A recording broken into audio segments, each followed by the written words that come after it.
You know, nothing's worse than doing a video and then 2 hours later, news breaks that completely outdates the video that you had done. It kind of stinks as a content creator because you put a lot of effort and thought into these things. But I will tell you the truth. I've never been more relieved and more encouraged than having a video go outdated within 2 hours than I did yesterday. Dropped the video at a little after 3 p.m. Eastern time.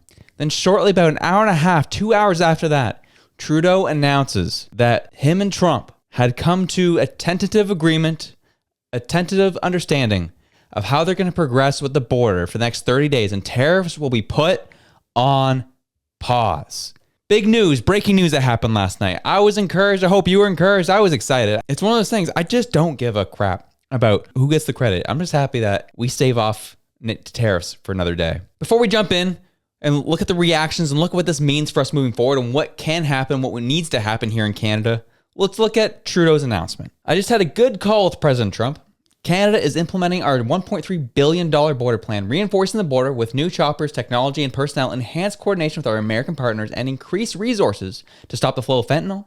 Clearly, 10,000 frontline personnel are and will be nearly 10,000 frontline personnel are and will be working on protecting the border. But in addition, these are things we knew. In addition, Canada is making new commitments to appoint a fentanyl czar. We will list cartels as terrorists, ensure 24/7 eyes on the border, launch a Canada-U.S. joint strike force to combat organized crime, fentanyl, and money laundering. I have also signed a new intelligence directive on organized crime and fentanyl, and we will be backing it with $200 million. Proposed tariffs will be paused for at least 30 days while we work together. And I will say this. Hear, hear. Happy to see it. Thank you for making this happen and finally making whatever those negotiations needed work. I know I did my video yesterday where it really seemed that the Liberals were trying their darndest to sewer those negotiations. It really felt like it. We were looking at different scenarios and different situations that were happening. And it just felt like this is good for the Liberals. This is good for them if Trump decides to put the tariffs on Canada. So I wouldn't be surprised if they were trying to sewer and completely negate these negotiations. So admittedly, especially when we heard through the back channels leading up to the meeting, that it wasn't looking good, that we weren't going to get a reprieve like Mexico did. And especially hearing that Trump and Trudeau had a meeting earlier in the day and they said, you know what, we're going to put a pin in this. We'll come back at the end of the day and discuss. All the signs are pointing to, whew, this ain't looking good. And that's what led to that video I did last night. To kind of go into what we're seeing, what what could happen, and preparing for what the worst case scenario was. And admittedly, I drove down to a beautiful part of Nova Scotia called Eastern Passage, picking up these amazing donuts, freshly baked, soft, sugar, warm donuts from Dockside Donuts, the best donuts in town. I got in the car, started driving, and then my phone popped off with this announcement. I pulled off to the side, I read it, and I said, let's go. The only thing that was a bummer was my video was doing so well, and then the views died immediately as soon as the news dropped. I was like, well, you know what? We'll take it. We'll see how this goes. So that is where we're at. That's how things are going. This is an excitement. This is a good thing. I don't really care if this is how people see it. I'm seeing a lot of partisanship on this, south of the border and north of the border. Americans are just like, oh yeah, Trump made Trudeau's tap. And then I'm seeing obviously lefties up here saying, oh, Trudeau made Trump tap. And then like just all of it, the BS. I'm like, oh, I'm so over it. It's a win for both sides. Sorry to say, it's a win for both sides. We as Canadians get what we want. We get a safer border. We get drugs out of our communities. We get organized crime out of our communities. We get a more closer, watchful eye on these people. Trump gets exactly those things. And we also avoid tariffs for at least the next 30 days. This is a good thing. This is awesome. I don't really give a crap of who gets credit. This is great. You know, to have the F word czar is great. I've been told I have to be careful saying that word these days. I don't know. YouTube hasn't dinged me yet, but I guess to be safe. This is where we're at. This is a good thing. Embrace it. It's okay. It doesn't matter whose name it falls under. All it matters is we avoided them. And I'm very grateful. This was Pierre Poilievre's reaction to it. It says, like Canadians across the country, Conservatives are relieved to hear that there will be 1 month pause on tariffs from the United States that would have hurt workers, families, and businesses on both sides of the border. But this is not a time to sit back. We must urgently work to strengthen Canada's economy and do everything we can to ensure these tariffs are never brought in. Liberals must recall Parliament now and put country over party so that we can put Canada first. And spot on with Poilievre. I agree. We have to recall Parliament. We have to, this is, honestly at this point, is ridiculous. You know, I'll give Trudeau some credit on this. I'm glad that he got this done. But we need an election, and we need it now, and we need to remove these Liberals out of power. They are a liability. They've clearly displayed that they don't put our interests first. This is one of like the handful of times they have. And I think it's just because their hands were tied on it. So let's get an election going. Let's get Parliament in session right now. Because we saw some of these issues. $1.3 billion plan was already, they were able to kind of make it work with the current budget. That was already kind of, all right, we were able to make that work with the current budget without having to recall Parliament and get another spending bill passed. But this extra $200 million, I'm very interested in how they're going to get that. Where are they going to scrounge that up from? They likely would have to recall Parliament for this. And that would make things very interesting moving forward. So we'll see what happens. But I agree. Let's get Parliament recalled. Let's get this liability out of government. And let's move forward to a clean slate. I think it was about 4 hours before the news dropped. Pierre Poilievre dropped this post, and I was so grateful to see it finally. Pierre Poilievre said, take back control of the border and save Canada-US trade. We must send Canadian force troops, helicopters, and surveillance to the border now, add at least 2,000 border agents, and extend CBSA powers along the entire border, not just crossings. Install high-powered scanners, border surveillance towers, and truck-mounted drone systems to spot border incursions. And he goes on about a 5.5 minute video explaining what and how he would do it. I was excited to see this because I was getting a little dismayed, and a lot of the base was getting dismayed with Poilievre's reiteration of wanting to do the dollar for dollar tariffs. I was like, that's a Ford thing to say. That's a Trudeau thing to say. We don't really need, or we don't want that right now. I get where it was coming from. I get you wanted to kind of draw a link to, well, we have to tariff them back if we want to subsidize the taxing cuts, this, that, the other. I totally get that. But to be talking about it publicly and as if we're gonna punch them back, it wasn't helpful. And I was getting a little irritated that kept coming up on the Poilievre end of things. Like, this is not helpful. This is helpful.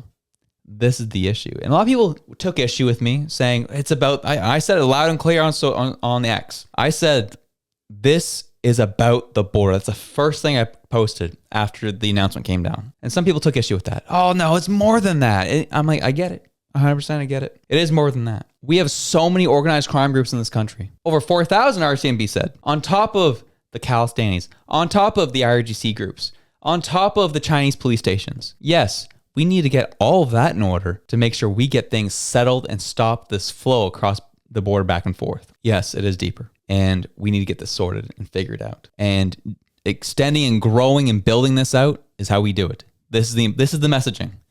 This was clearly the irritant Trump is feeling. And we were just kind of, in some cases, it looked like this government was not taking it seriously. The only people that were taking it seriously was Danielle Smith. And she was getting railroaded and demonized for it. Instead of it being about, okay, how are we going to fix the border? It then quickly became about how are we going to punch them back? How are we going to get them back?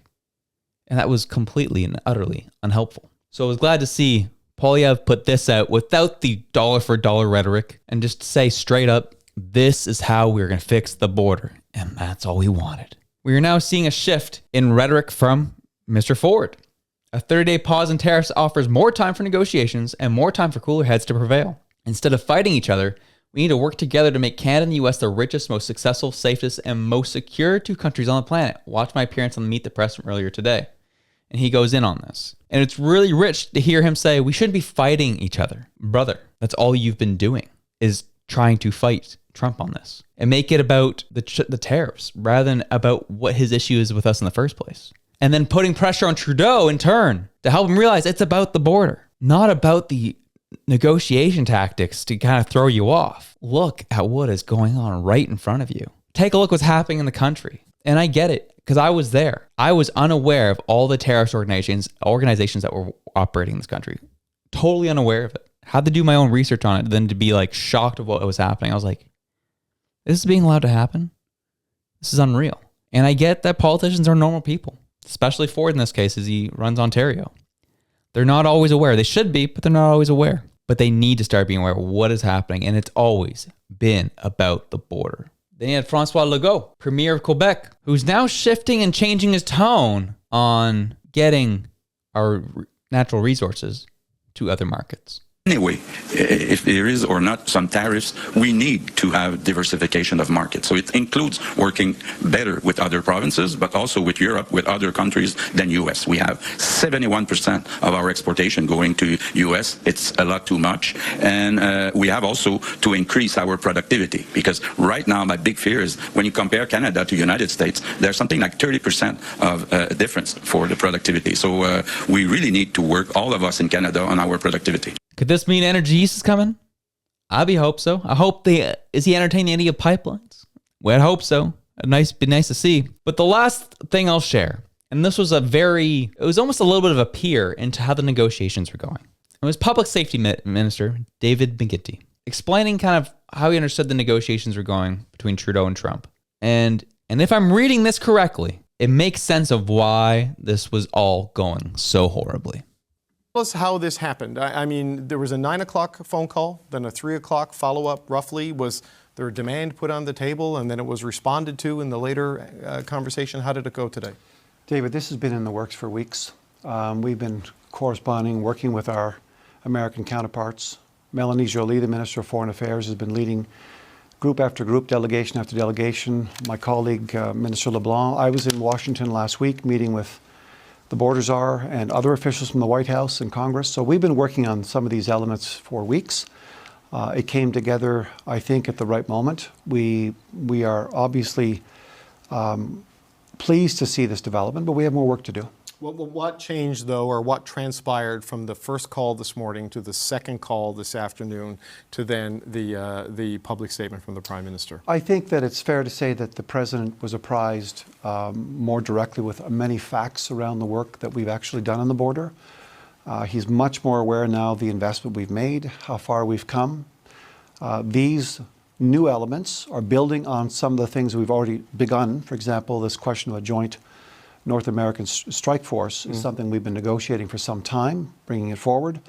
So I think what we've got now is a situation where we've got some work to do over the next 30 days to get this right. And, you know, the President expressed concerns, we listened, but we're working now jointly, hand in hand, especially when it comes to this scourge and this tragedy surrounding fentanyl.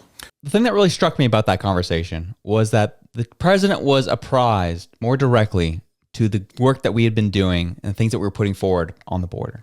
And knowing that the relationship between Trudeau and Trump was very strained, what I got from that conversation is that Trump actually hadn't talked to Trudeau or the Canadian team since Mar-a-Lago. I had such a lack of respect for Trudeau that he even looked at the proposal himself. Didn't even look. Didn't even give Trudeau the time of day. When we talk about you need to have good personal skills and diplomacy, this is the reason. Trudeau decided to go and bash Trump, and Trump responded in kind on an interpersonal level. From what I understand, he didn't even look at the proposal that they even had put forward since mid-December about the $1.3 billion. He didn't even look at it. He was going to prove a point no matter what and scare Canada a little bit and more or less prove a point to Trudeau that he wasn't messing and he had no time to waste with him. So he didn't even look at it. And I gather that's kind of what happened. They had the meeting in the morning and he said, you know what? I got things to do. We'll pick this up later on the day. Then the Mexico announcement goes and it's like, oh shoot, what is happening? And then when Trump finally sat down, looked at what they're proposing, look at what they're trying to do, probably negotiate a couple more things in there, especially with the czar that was negotiated. Then he's like, okay, I'll give you 30 days to implement this and let's try to see if we can crack down. And I want to see these numbers drop as soon as possible. Here's 30 days, no tariffs. That is likely what happened. And this goes back to the point why we need to get an election immediately. Recall Parliament and let's get this party going. We got to get these liberals out. It doesn't matter who they put in. It's the same establishment that's been pushing the same policies and causing the same chaos. And we need to start a clean slate with this Trump administration. Be able to start building pipelines east-west, get our stuff to other markets, and renew our relationship with Trump. That's what needs to happen. We dodged a bullet for now. But as Poilievre said, this is not a time to sit back. We now need to execute on the promises we've made, or we're going to be cooked. And it all kind of makes sense. The 51st state stuff makes so much sense. If they really didn't have any conversation or contact between Mar-a-Lago and February 3rd, if there was no contact, the 51st state conversation and trolling makes so much more sense now. Because it was brought up in that meeting. It was brought up in that dinner. He's like, whoa, we subsidize users for $200 billion. You guys may as well become a 51st state. And Trump didn't really hear out the facts coming from Danielle Smith. He didn't really hear out the facts coming from other officials. From what I take from what happened, he ignored this file completely for the past 2 months. Didn't want to waste the time on it. And to troll Trudeau, upset Trudeau, give him a hard time, he started throwing out the 51st state constantly, just messing with us. And it was all because of Trudeau not being able to maintain a proper interpersonal relationship. But for now, he heard us out. For now, he likes the plan. For now, he will give us 30 days to implement this and get these numbers down. So we'll see what happens. We'll see what goes on. We'll be watching this unfold as we go. But as for me, enjoy your day. I'll see you this afternoon. I'm out.